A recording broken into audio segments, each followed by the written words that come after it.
welcome to the apocalypse. I'm your personal protector in this zombie-infested world. Danger is imminent. Are you ready? The survival guide is as follows. You will be given a radar that shows you the location of zombies at any given time, but the location will be expressed by parametric equations. By definition, parametric equations are a set of equations that express the position of an entity using parameters, in this case time, rather than coordinates.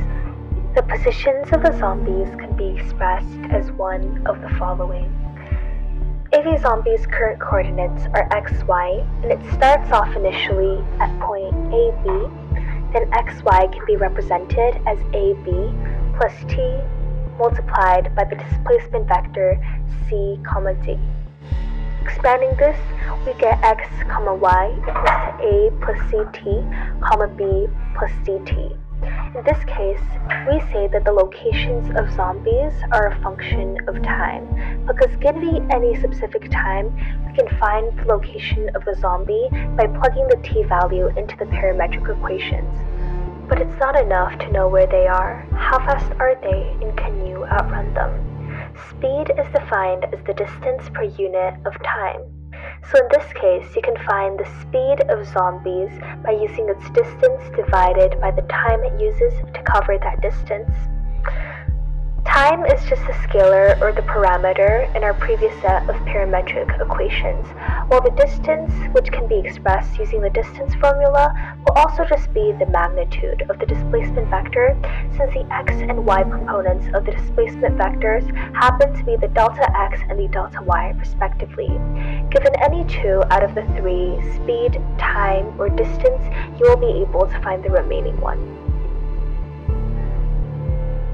Given the survival guide, let's take a look at some of its applications. In this problem, it asks us to write parametric equations that describe Blair's position t hours after midnight. So from this problem, we can make two assumptions.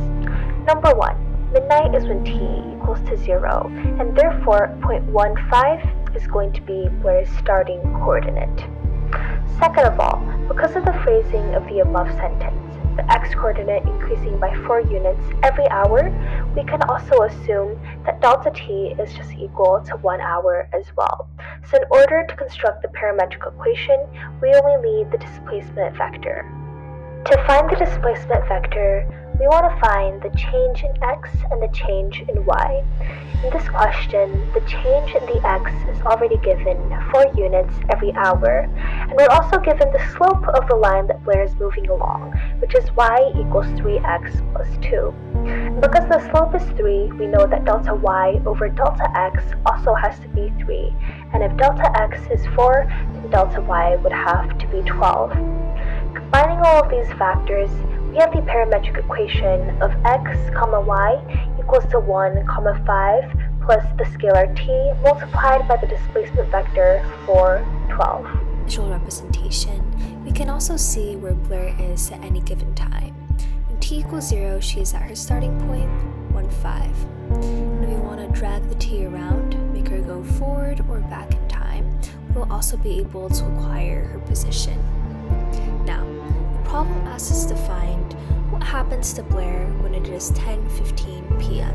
So in this case, we would go back 1 3/4 of an hour, and the corresponding xy coordinate that's given is -6, -16. Finally, it asks us to find how fast she is. So we use the distance that she covers divided by the time. In this case, we know that the delta t is exactly in 1 hour, which basically means no division. We also knew from previous problems that the distance was just the magnitude of the displacement vector. So to calculate that, we have 4 squared plus 12 squared, square root of all of that, and divided by 1, which will give you a speed of 2 times rad 10 units per second. But what if you're given the speed instead of the time?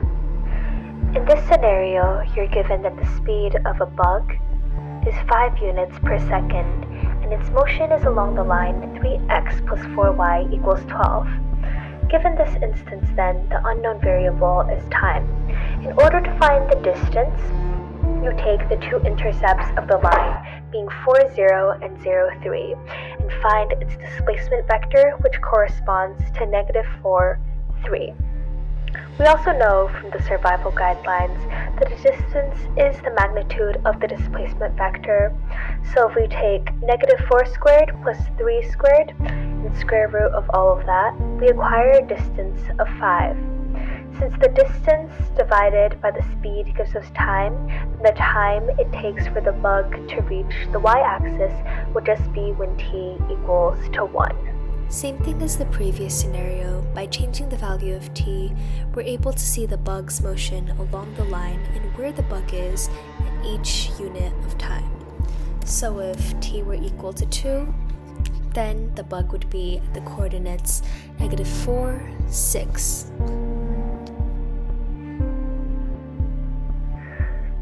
Congratulations, player.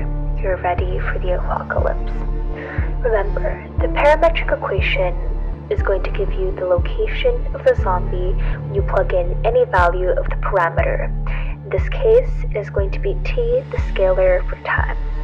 You also know that given any 2, you can find the third unknown variable among time, speed, and distance related by the equation distance equals speed multiplied by time. Lastly, beware of the starting points. Where does the zombie start off? Which direction are they traveling in? And how many units in each direction do they travel? That is their displacement vector. Good luck, player.